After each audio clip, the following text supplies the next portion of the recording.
ہم سورہ بنی اسرائیل کی آیت 5 سے درس کی ابتدا کر رہے ہیں۔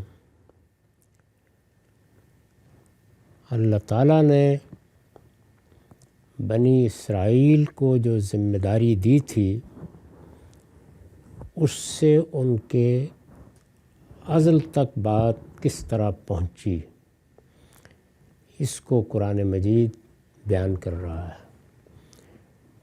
سیاق یہ ہے کہ رسالت مآب صلی اللہ علیہ وسلم کی بعثت کے بعد حرم کو اب پوری دنیا کے لیے توحید کا مرکز قرار دے دیا گیا ہے، اور اس کے ساتھ ہی یہ فیصلہ بھی کر لیا گیا ہے کہ یروشلم کا مرکز اب اسی کے تحت رہے گا۔ رسالت مآب صلی اللہ علیہ وسلم کو ایک رویا دکھا کر یہ حقائق واضح کیے گئے۔ اس رویا کے ذکر سے سورہ شروع ہوئی اور پھر وہ تاریخ اللہ تعالیٰ نے بیان کرنا شروع کر دی۔ اس میں اتنی بات زیر بحث آ چکی ہے کہ پہلی مرتبہ اللہ تعالیٰ کی طرف سے ان پر عذاب کی وعید کس طریقے سے پوری ہوئی۔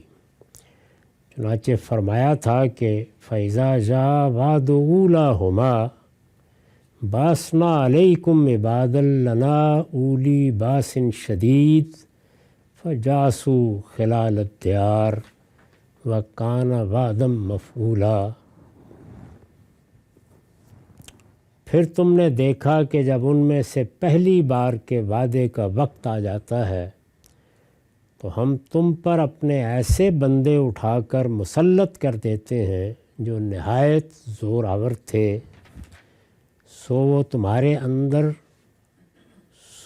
تمہارے گھروں کے اندر گھس پڑے اور وعدہ پورا ہو کے رہا۔ یعنی پہلی مرتبہ جب بخت و نصر نے ان پر حملہ کیا، ہیکل کو برباد کر دیا، یروشلم کی اینٹ سے اینٹ بجا دی، تو اللہ تعالیٰ نے یہ فرمایا کہ یہ میرے بندے تھے جنہیں میں اٹھا کر لے آیا۔ ان کو اپنے زور آور بندے کیوں کہا ہے؟ اللہ تعالیٰ کی سنت اس معاملے میں کیا رہی ہے، اس پر ہم گفتگو کر چکے ہیں۔ اب یہ فرمایا کہ ثم رددنا لکم الکرۃ علیہم وَأَمْدَدْنَاكُمْ بِأَمْوَالٍ وَبَنِينَ وَجَعَلْنَاكُمْ أَكْثَرَ نَفِيرًا۔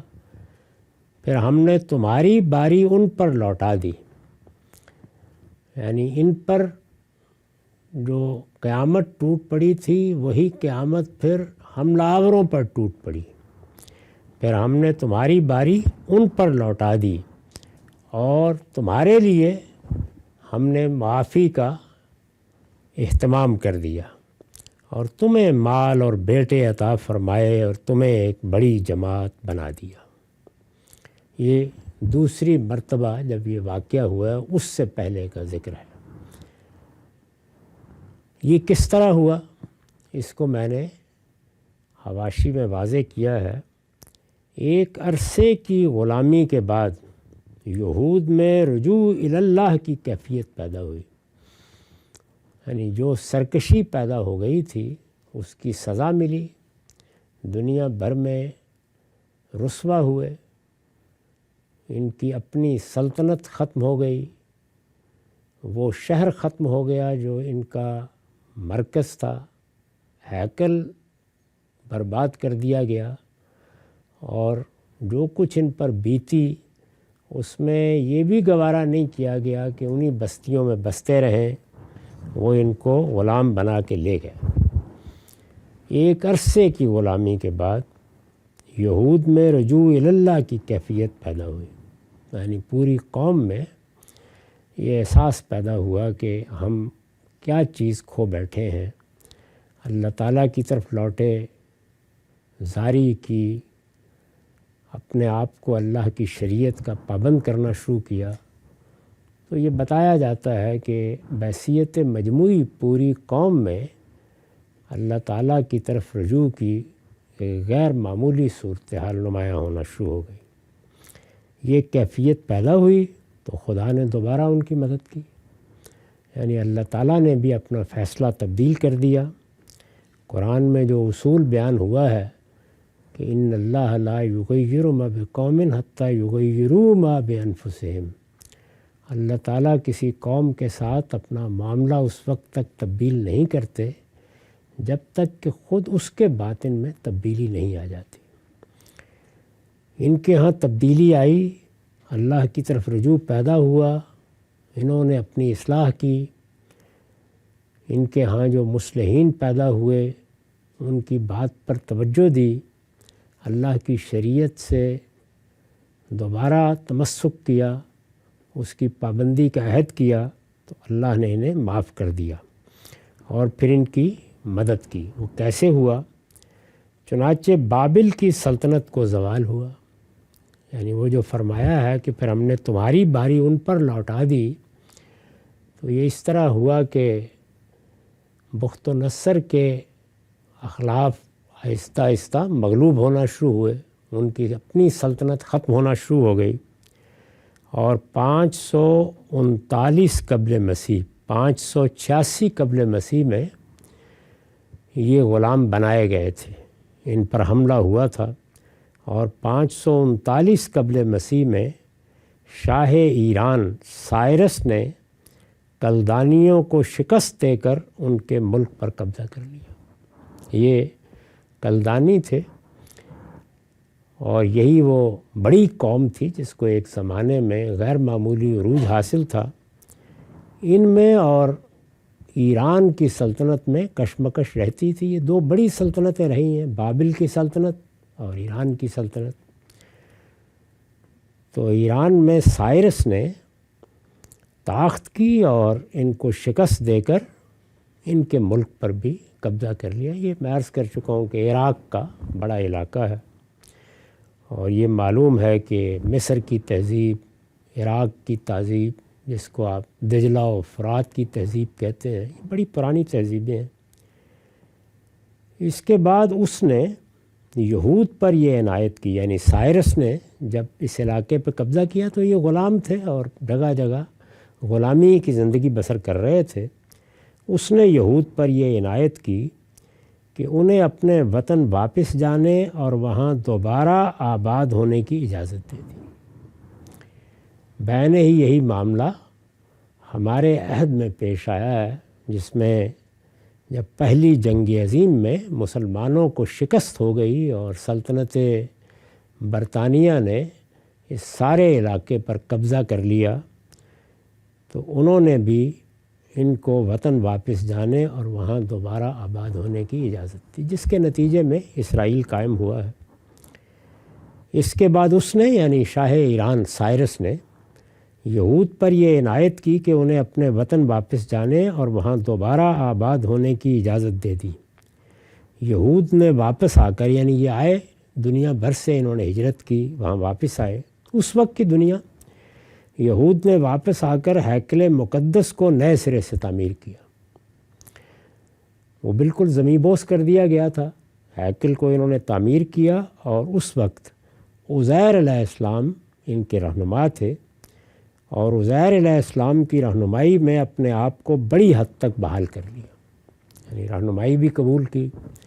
تورات بھی جس طرح کے تاریخ سے معلوم ہوتا ہے دوبارہ ترتیب دی گئی، اور اس وقت جو تورات ہمارے پاس ہے وہ وہی سیدنا عزیر کی ترتیب دی ہوئی تورات ہے۔ انہوں نے اپنے حافظے سے اور جو کچھ مواد میسر تھا دوبارہ تورات کو لکھا، جس کے بعد بنی اسرائیل کو خاصا فروغ حاصل ہوا۔ پھر اللہ نے بھی عنایت کی۔ تو یہ دیکھیے پوری بات ایک جملے میں بیان کی ہے۔ پھر ہم نے تمہاری باری ان پر لوٹا دی، یعنی جنہوں نے آ کر تمہارے شہر کو برباد کیا تھا، تمہیں غلام بنایا تھا، جو انہوں نے تمہارے ساتھ کیا تھا، پھر ہم نے وہی ان کے ساتھ کر ڈالا۔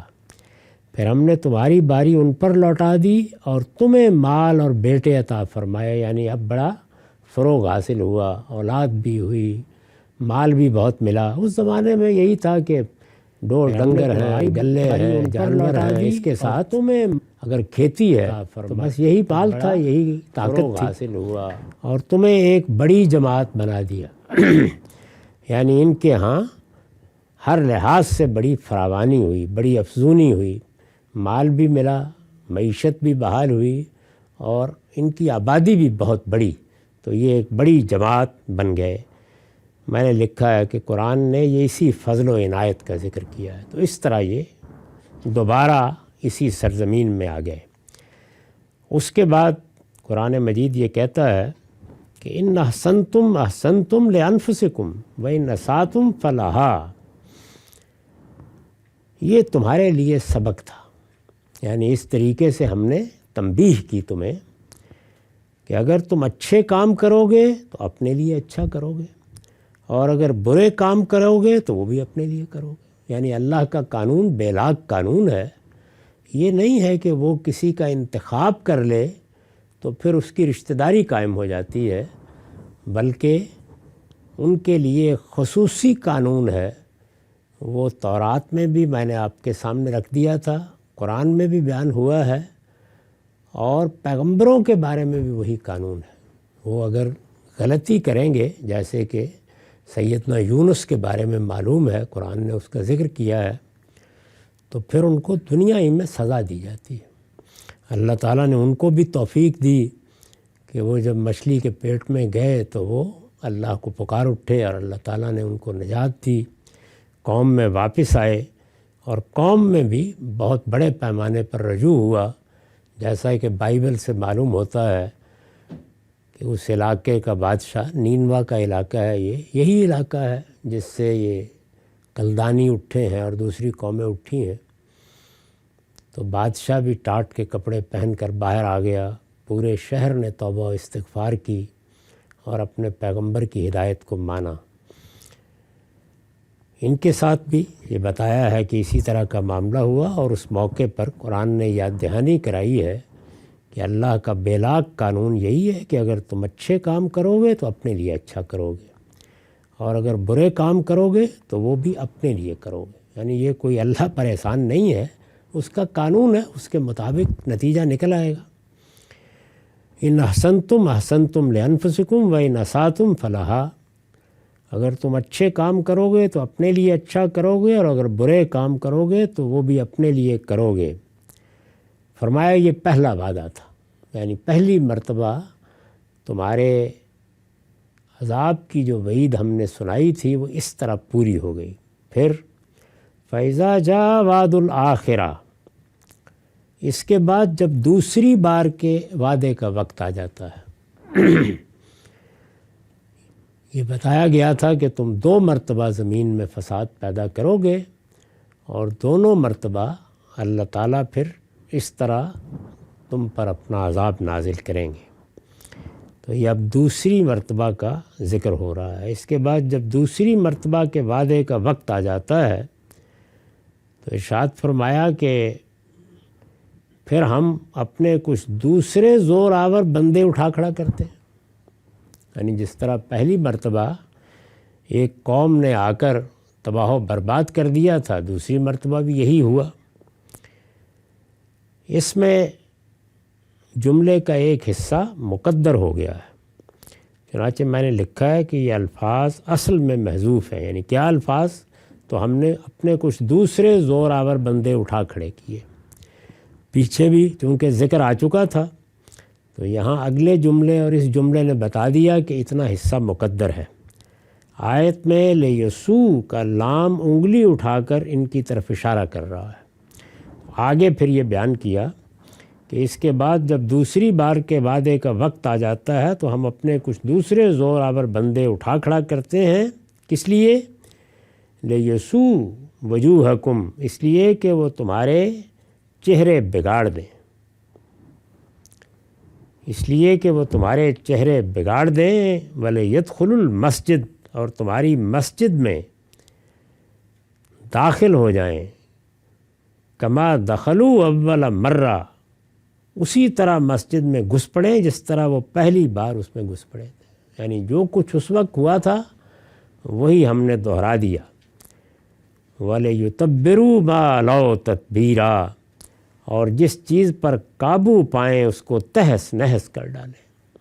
جس طرح کا عذاب اس وقت آیا تھا، جیسی محکومی کا نتیجہ اس وقت نکلا تھا، جس طرح ان کی سلطنت اس وقت تباہ و برباد ہوئی تھی، جس طرح اس وقت یروشلم کی اینٹ سے اینٹ بجا دی گئی تھی، دوسری مرتبہ بھی یہی ہوا۔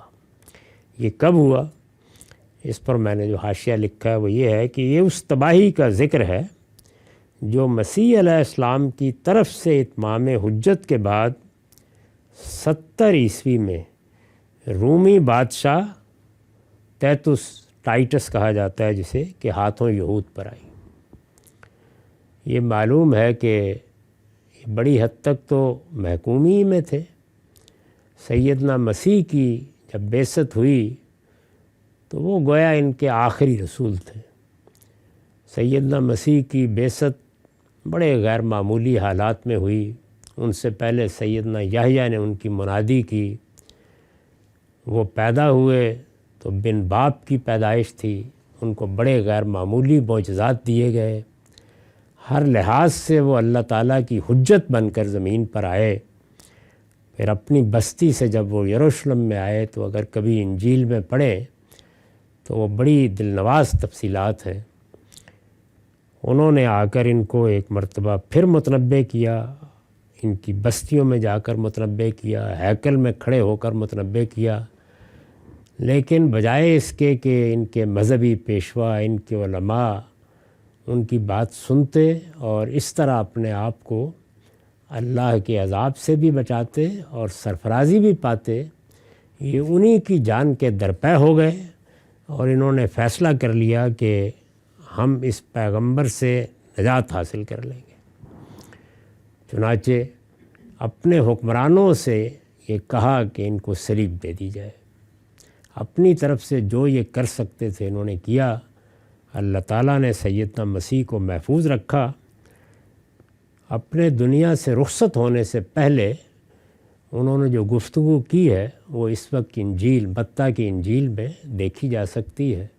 اس میں انہوں نے بتا دیا کہ میں تو اب چلا جاؤں گا، لیکن میں دوبارہ آؤں گا، اور میرا یہ آنا، یہ جو اس وقت ایک نوجوان میرے سامنے کھڑا ہے، اس کے دنیا سے رخصت ہونے سے پہلے پہلے ہوگا، اور یہ آنا ایسا ہی ہوگا جس طرح کہ نوح کے زمانے میں خدا زمین پر آ گیا تھا۔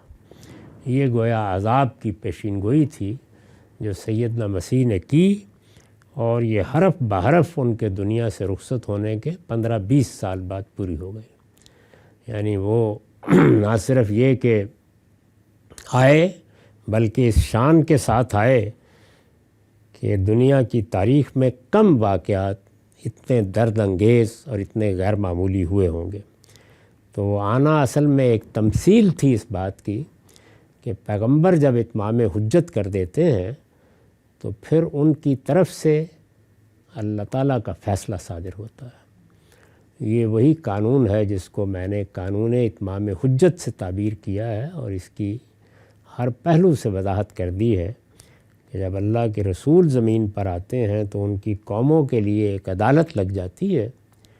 وہ دنیا سے رخصت ہوتے ہیں یا ہجرت کرتے ہیں تو اللہ کا فیصلہ صادر ہو جاتا ہے۔ بنی اسرائیل کے لیے یہ فیصلہ 70 میں صادر ہوا، اور اس طرح وہ نسل جس نے سیدنا مسیح کو دیکھا تھا، جن پر اللہ کی حجت پوری ہوئی تھی، وہ سب اس عذاب کی زد میں آ گئی۔ اس کی تفصیلات یہ ہیں۔ یہ اس تباہی کا ذکر ہے جو مسیح علیہ السلام کی طرف سے اتمام حجت کے بعد 70 عیسوی میں رومی بادشاہ تیتس کے ہاتھوں یہود پر آئی۔ اس موقع پر ہزاروں مارے گئے، ہزاروں غلام بنائے گئے، ہزاروں کو پکڑ کر مصری کانوں میں کام کرنے کے لیے بھیج دیا گیا، اور ہزاروں ایمفی تھیٹروں اور کلوسیوموں میں لوگوں کی تفریح تباہ کے لیے جنگلی جانوروں سے پھڑوانے یا شمشیر زنوں کے کھیل کا تختہ مشق بننے کے لیے مختلف شہروں میں بھیج دیے گئے۔ اس طرح کی یہ غیر معمولی تباہی تھی۔ تمام دراز قامت اور حسین لڑکیاں فاتحین نے اپنے لیے چن لیں اور یروشلم کا شہر اور اس کی مسجد سب زمین بوس کر دیے گئے۔ یعنی یہ دوسری مرتبہ ہوا۔ اس عذاب کو سیدنا مسیح نے اپنے آنے سے تعبیر کیا تھا کہ میں آیا تو رحمت بن کے تھا، لیکن تم نے اگر نہیں مانا تو پھر میں یہ کروں گا۔ چنانچہ یہی ہوا اور اللہ کے قانون کے مطابق اس نسل کو یہ سزا دے دی گئی۔ تو یہ قرآن نے دوسری مرتبہ کے عذاب کا ذکر کیا ہے جو سیدنا مسیح کے بعد آیا اور پھر یہ دنیا میں اسی طرح سے منتشر ہو گئے۔ فَإِذَا جَاءَ وَعْدُ الْآخِرَةِ لِيَسُوءُ وُجُوهَكُمْ وَلِيَدْخُلُوا الْمَسْجِدَ كَمَا دَخَلُوهُ أَوَّلَ مَرَّةٍ وَلِيُتَبِّرُوا مَا عَلَوْا تَتْبِيرًا۔ یہ پہلا وعدہ تھا۔ اس کے بعد جب دوسری بار کے وعدے کا وقت آ جاتا ہے تو ہم اپنے کچھ دوسرے زور آور بندے اٹھا کر کھڑے کرتے ہیں۔ یعنی اب یہ ٹائٹس کی قیادت میں رومیوں نے آ کے تباہ و برباد کر دیا، اس لیے کہ وہ تمہارے چہرے بگاڑ دیں اور تمہاری مسجد میں اسی طرح گھس پڑیں جس طرح وہ پہلی بار اس میں گھس پڑے تھے، اور جس چیز پر قابو پائیں اس کو تہس نہس کر ڈالیں۔ ما لو تتبیرا عسیٰ ربکم ان یرحمکم۔ اب یہ دونوں مرتبہ جو کچھ ہوا اس کو بیان کرنے کے بعد کہا ہے اب بھی عجب نہیں ہے بنی اسرائیل کہ تمہارا پروردگار ایک مرتبہ پھر تم پر رحم فرمائے۔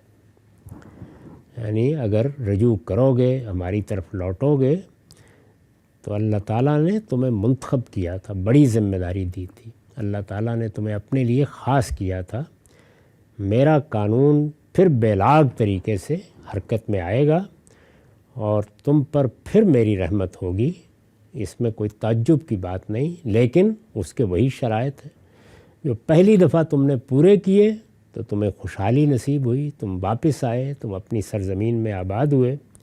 اب بھی عجب نہیں ہے بنی اسرائیل کہ تمہارا پروردگار ایک مرتبہ پھر تم پر رحم فرمائے۔ یہ بات کہی، ظاہر ہے اس میں بڑی امید بھی ہے، شفقت بھی ہے، لیکن پھر فوراً بات تنبیہ کی وَإِنْ أُتُّمْ عُدْنَا وَجَعَلْنَا جَهَنَّمَ لِلْكَافِرِينَ حَصِيرًا۔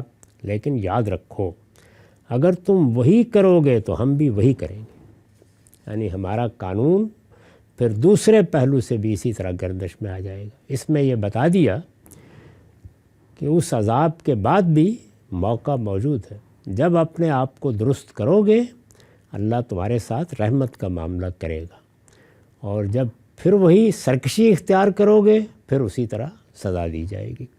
چنانچہ سورہ اعراف میں پھر بتا دیا گیا ہے کہ یہی معاملہ ان کے ساتھ قیامت تک رہے گا، اور اسی طرح سے ان کی پیٹھ پر عذاب کا تازیانہ برستا رہے گا۔ اپنی قومی حیثیت میں جب یہ اچھا رویہ اختیار کریں گے تو مہلت ملے گی، اور وہ وقتاً فوقتاً ملے گی، اور اس میں اللہ کی رحمت بھی ہوگی۔ اور جب پھر گریز و فرار کے راستے اختیار کریں گے یہاں تک کہ نوبت سرکشی تک پہنچ جائے گی تو اسی طرح پھر پکڑے جائیں گے۔ تو یہ اللہ تعالیٰ نے یہاں بیان کر دیا ہے، یعنی جو کچھ اب ہونا ہے، لیکن یاد رکھو اگر تم وہی کرو گے تو ہم بھی وہی کریں گے۔ اور جہنم کو تو ہم نے اسی طرح کے منکروں کے لیے باڑا بنا رکھا ہے۔ یعنی یہ بتا دیا کہ یہ تو دنیا کی سزا ہے، دنیا میں تمہارے ساتھ یہ معاملہ ہونا ہے، اب آگے اللہ تعالیٰ کی دوزخ تیار ہے، اس کے قوانین بھی الگ ہیں، اس میں فیصلے کے طریقے بھی الگ ہیں، وہاں فرد فرد کو الگ کر کے اس کے انجام تک پہنچایا جائے گا۔ جہنم کو ہم نے اسی طرح کے منکروں کے لیے باڑا بنا رکھا ہے، یعنی وہ منکر جو اپنے انکار پر جم جائیں، جو صحیح راہ کو اختیار کرنے سے انکار کر دیں، جو جانتے بوجھتے حقائق سے گریز کریں، جو اللہ کے مقابلے میں کھڑے ہو جائیں۔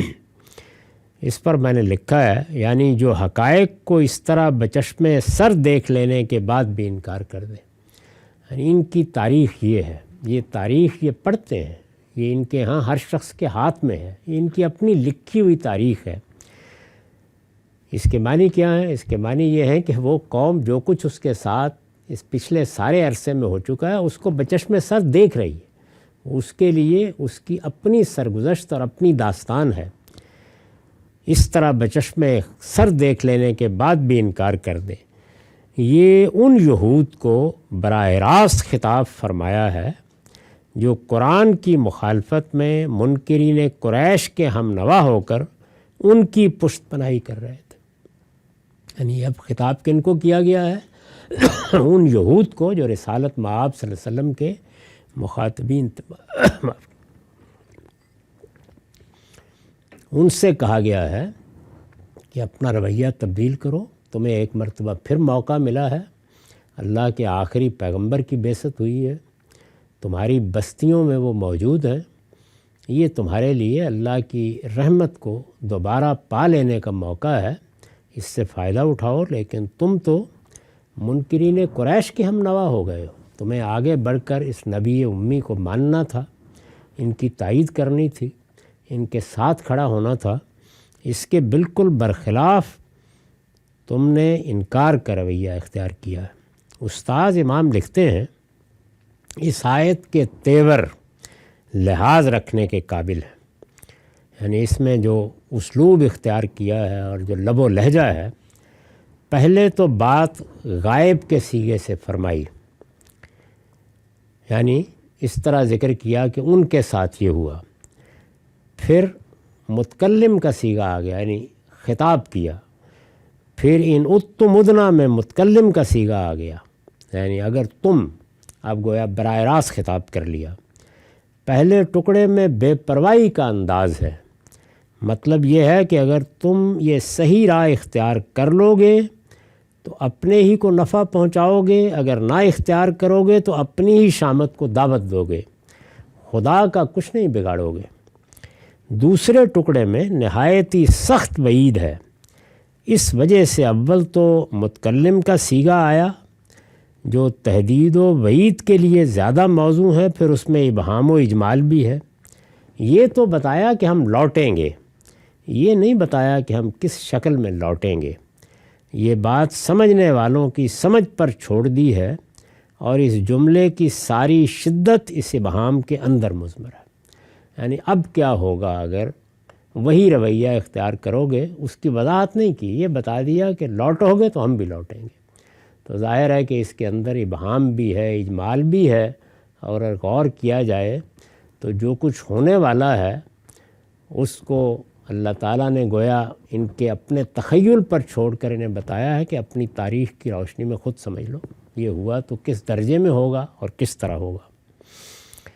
تو ارشاد ہوا کہ پھر آگے جہنم ہے، اور جہنم کو تو ہم نے اسی طرح کے منکروں کے لیے باڑا بنا رکھا ہے.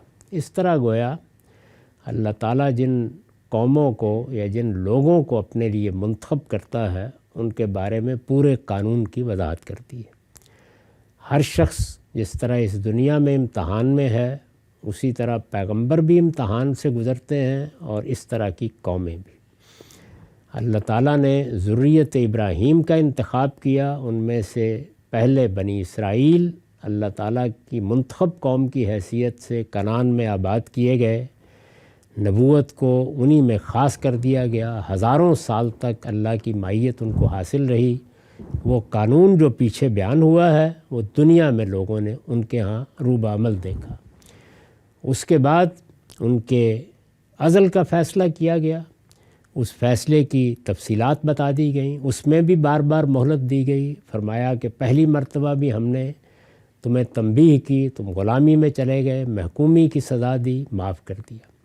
دوسری مرتبہ پھر وہی معاملہ ہوا. اب یہ رسالت مآب صلی اللہ علیہ وسلم کی بعثت ہو گئی ہے، ایک مرتبہ پھر تمہارے لیے موقع ہے، تم اس سے فائدہ اٹھانا چاہو تو اٹھا سکتے ہو، لیکن ہمارا قانون وہی ہے.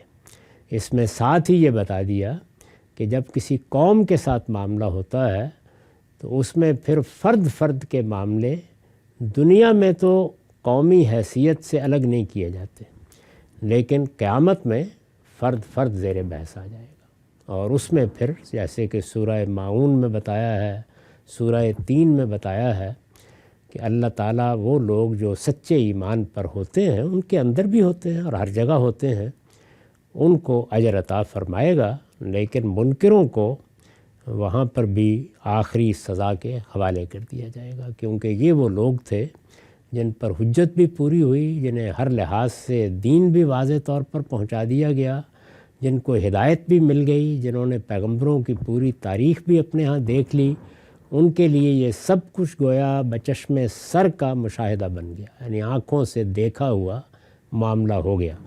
لہٰذا پھر ان کے لیے دنیا میں بھی اللہ کی سزا ہے اور آخرت میں بھی یہی صورت ہے۔ یہ سب بتا دینے کے بعد اب پھر اللہ تعالیٰ نے ان کو اور مشرکین دونوں کو آگے پھر خطاب کیا ہے، اور گویا سورہ میں اصل خطاب اس کے بعد شروع ہوتا ہے۔ یہ ابتدائی واقعات تھے جو بیان کر دیے گئے ہیں۔ اقول قولی ھذا واستغفر اللہ لی ولکم ولسائر المسلمین۔